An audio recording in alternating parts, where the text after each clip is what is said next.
Am I the a-hole for announcing to my sexist stepfather that I'll not be sharing my college funds with my stepbrother? I, 18 female, found out a couple months ago that I got into my dream school early that happens to be an Ivy League. I was overjoyed and my parents were happy for me too. We're not too well off, but my grandma saved up money for her only granddaughter's college fund, me, which is more than enough to fund my tuition. Now, I have a stepbrother, Damon, 19 male. He took a gap year? Not really, and he is going to college too, but he's going to a college less costly than mine. Honestly, he's only going to attend college because of his dad's incessant nagging. So recently, my parents, more like my stepdad, is bugging me about sharing my college funds with Damon. I don't want to, or else I'll have debt after graduation, and it will ruin all my financial planning after college. But last night at dinner was my breaking point when stepdad asked again. I said no. Then he said to my mom, well, anyway, Amy's a girl. Why waste that much money on her college? I completely lost it. I yelled out, you know what? I've had enough. First of all, it is not even your money to decide what to do with it. It's the money my grandma left for my college tuition. Besides, my gender doesn't define my intelligence. I got into an Ivy League, didn't I? Then Damon piped in and said I need to accept he's smarter, with a grin. Now here's where I may have been the a-hole. I said, at least I have plans and ambitions. Unlike Damon, who told everyone he took a gap year when he actually failed, which is true. Stepdad and Damon stormed off and my mom called me an a-hole. So Reddit, am I the a-hole? Now for the top comments. Not the a-hole. It's your money. You actually got into an Ivy League, unlike Damon. And it sounds as if you know enough to not insult someone when you're asking them for a favor. Again, unlike Damon. Your mother is an a-hole too, though. She should have your back. While the stepdad and Damon are like the mustache-twirling villains of this post, the real problem is actually Opie's mom.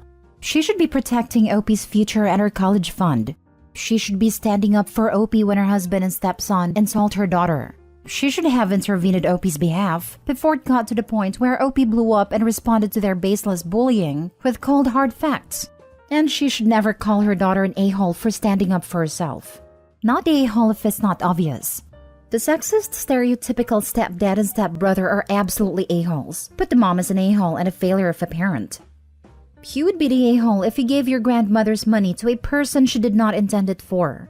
Did she scrimp and save for all those years for your stepbrother? No. She did it because her greatest wish was for you to go to college debt-free. So do what she wished. Your stepfather is trying to steal your money. He will try to pressure your mother to give it to him. Lock that money down, so only you have access to it. Not the a-hole. First of all, congratulations in getting into a school of your dreams. I'm sorry your mom is such a pushover. She should have stood up for you against those two bullies. It is money for your education and yours only. If your stepdad wanted Damon, or himself, to have less financial burden for his education, he should have done something about that. What did Damon do anyway during his so-called gap year? He should have worked to save some money for his education. But I guess he didn't think about that because he's being made to go to college. Not the a-hole. Quick note, call the bank today. Tell them you need enhanced account protection to protect yourself against a family member attempting to steal your money. Many of the verification questions that a bank would ask to verify your identity are well known to your family members. If this ends up being unnecessary, then no harm, no foul. But when your mom is on board with you having to give money to your stepbrother, you need to protect yourself. Next story. Am I the a-hole for choosing my senior cat over my sister and potentially allowing her to become homeless? I will preface this by saying that my mother treated my sister and I differently. I was always less than, while she could do no wrong. She'd always buy my sister everything she wanted, while I wore her hand-me-downs. I moved out at 18, worked through college, went no contact with mom and low contact with sister, and our paths diverged greatly from there. I now work in a field that pays well, while she is a stay-at-home mom. I guess I never quite got over this, and while I know the main a-hole is my mother, and my sister didn't really know any better, I still fester negative feelings towards both of them. I found Tom in a bag as a newborn kitten. He was the only one still alive, and I raised him over summer break when I was 13. Then, when school started, my mother got rid of him and I had to go through great and extreme lengths to find out where she dumped him. Took me a week to find him, and we've been together ever since. For a few months now, Tom hasn't really been okay, and has been slowly declining. The vet, however, based on the recent blood panel we did, was confident that he still have some life left to live and said that he's by far the healthiest geriatric cat she's seen in a while. Thus, we decided to try out surgery to improve his quality of life, even though he's 21. This surgery comes with a price tag. I'm not in the US, but it's around 3 months' worth of minimum wage in my country. It won't set us back much, hardly an inconvenience, but we'll be frugal just in case complications happen. He's scheduled for Monday, fingers crossed. Anyway, my sister dropped by on Sunday, which was strange as we spoken since she messaged me a Merry Christmas gif on Facebook. Looks like her husband jumped heavy onto the NFT bandwagon, and they're kinda broke and a few months behind on mortgage, and asked if I could help out with the payments since they're at risk of becoming homeless. I said I'm sorry she's going through this, but this is not a good time for me either and listed the reasons above. I do not want to ever be in a situation where my cat's life depends on $100 that I cannot afford to pay. I suggested she got a job and maybe downsize/move in with mother while they get back up on their feet. She did not take this well. Called me a C-word and a crazy cat lady that's going to end up alone, plus some other nice words. So I kicked her out. My mother and other relatives have been spamming me through the week for being heartless and caring more about an animal than my own flesh and blood.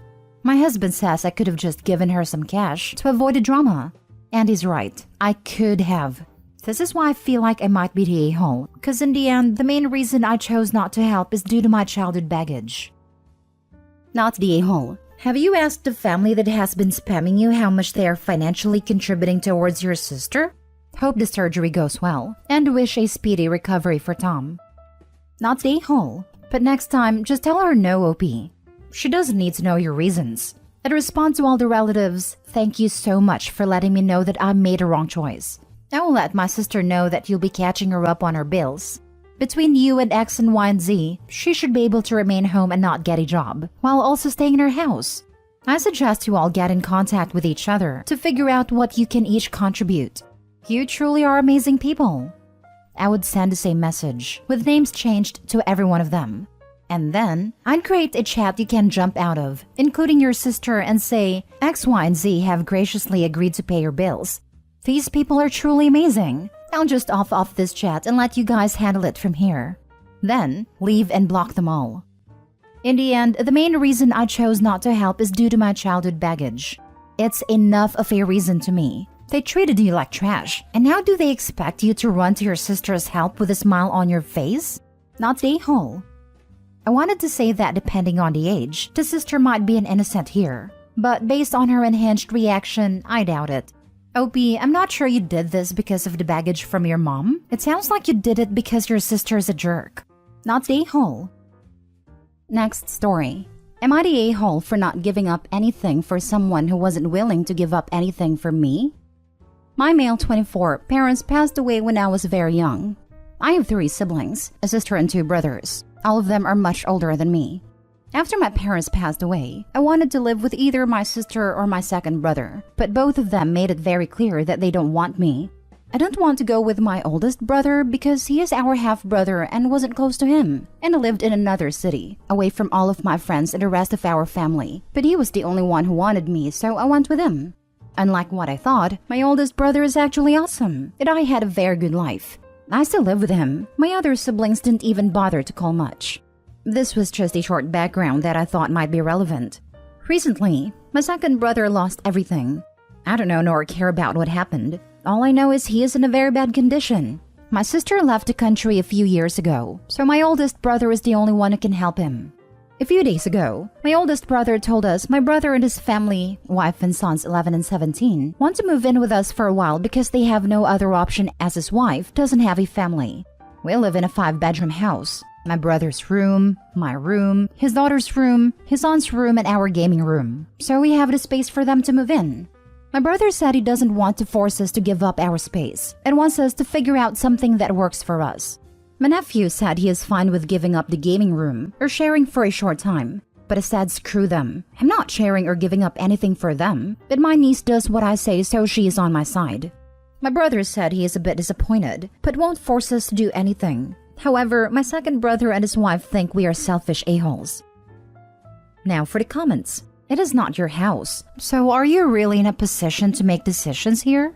I don't feel like you owe him anything, but you should respect that your elder brother might not share your feelings and it is his house. Influencing a child is an a-hole move. I'm not sure about judgment. Yes, but he specifically mentions he was given the decision. Info, how old was he/what was his life situation when you were orphaned? Was he able to take you in? When he said no, did he say, I'm sorry, I can't, knowing your oldest brother would? Or did he say, no, I don't want you, not knowing what the outcome would be either way? The unknowns here make or break the story. He was 23, but he inherited a lot of money when our parents passed away, so he didn't have any financial problems. He didn't know my oldest brother would take me in. So he was 23 with a child. I think that not taking you in was probably a very mature decision. My oldest brother was 26 with 2 kids. Kicking your brother potentially into the foster care system when you have the financial resources to make it work? That is insanely callous. You're the a-hole, not because of not giving a damn about a brother who clearly didn't give a damn about you. You are the a-hole because you are interfering with your half-brother doing for your other brother exactly what he did for you, helping out when help is needed. As you said, your half-brother is an awesome person and the type who helps family when they need it. I wonder whether half-brother really doesn't want to take them in either, but it's easier on him to let OP look like the bad guy than to say no himself. Half-brother could overrule OP if he chose to do so. Last story. Am I the a-hole for telling sister we can't be roommates because I don't want men I don't know in the hypothetical apartment? I'm 30 and she's 28. My daughter is 6, and I also work from home. I'm a single mom, widow, and I want to get info on one-bedroom apartment I love. My sister tagged along, and in order to get a move-in special, I had to do another tour, and it was the first time she'd toured it. She already has an apartment, but loved the complex I'm moving to. Afterwards, my sister asked if I wanted to be roommates. I don't want a roommate. Keep in mind I've told my family about the apartment, and they all know I'm only looking at one-bedrooms. I want to build my life, and this will be the first time having my own place as a single mom. Honestly, she also isn't dependable financially or time-wise. She also has a history of letting guys she barely knows come to her apartment and give them a key. I'm not judging as that's her choice, but I'm not okay with that all. So I just said reasons that I didn't think would offend her. First, I said no because you can't smoke grass there. She said she would do it on the balcony, and I said you can't because the complex is strict about it. It's a brand new apartment, and quality housing is hard to find here, so I'm not risking anything just so someone can smoke. She then said that she'd just go to a friend's house to smoke, and asked what other reasons do I have. At that point, I had to be direct and say that we can't be roommates because I wouldn't be comfortable with non-related men in the apartment. And she got angry and asked me why. I have a very young daughter. I don't like being around men I don't know, so I only want to live with just my daughter. I want to be independent and have a stable lifestyle for the two of us. I said that I understand if she is comfortable with guys she knows, but I don't know them and will not be comfortable. I would only be okay with our dad, brothers, and a trusted male family friend that would only visit, and I would pay to help with moving, putting furniture together, etc. She was mad, and then said that if it's her place too, then she should be able to bring the guy. Remember? This is a hypothetical apartment, and she knows that I only looked at and only getting a one-bedroom apartment. I told her that I understand, but I don't agree, so that's why I can't live with someone else because I'm very strict about that. She then said whatever, and acted mad towards me. Edit, I should have explained why it's an issue. I'm big on safety and taking precautions. My daughter likes to visit and sometimes sleep the night, and just hang out with her aunt/my sister. I allow it since sometimes I go, and my sister lives alone. If I have to go to my office for a few hours on weekends, she sometimes goes to my sister's place. When my sister told me that she gave a guy her key for a bit, it made me feel uncomfortable, so I nicely suggested that she gets her locks changed. Keep in mind, she told me she knew this guy for maybe 2 to 3 weeks. My mind went to my daughter. What if this guy made a copy of the key and randomly comes over, especially when my daughter's there? When I said that, she got mad and said the guy wouldn't do that. Again, I nicely explained that she doesn't know for sure, and I'm just concerned about her safety. Not the a-hole. Your only mistake was continuing to explain anything to her. No is a complete sentence. You could have followed it with, because I don't want to. Yeah, I should have kept it at that. I thought by explaining it, she'd understand and not think to bring it up again. And you are 100% right to think of your safety and that of your daughter. Your sister can do whatever she wants, and go her. But let's not be naive. Strange men will be left alone without sister in your home, potentially with your child. I had a roommate in college like this once. I woke up 2 times to random guy in the living room demanding I make them breakfast because she had told them I would. I'm pretty assertive and made them leave. She got angry, but I told her if it ever happened again, she would come home to her crap on the lawn and locks changed. I was the leaseholder while she was illegal sub-renter. The office of the building knew this. I had already asked them about this, and they said, yup, they would come and change the locks if she put my safety at risk. A few weeks went by, and her crap ended up on the lawn and we never spoke again. I honestly don't care what she did, but she needed to be escorting her guests at all times. Leaving strangers alone in my home while I was asleep? GTFO. Not the a-hole. Setting boundaries that feel good to you is always a good thing. You're protecting yourself and your daughter physically, emotionally, and financially. People who get mad about boundaries usually don't have good boundaries of their own. Or they're mad about losing access to whatever they were leeching off you. That makes a lot of sense. I have firm boundaries, and she gets mad when I say no for things that she regrettably agrees to do.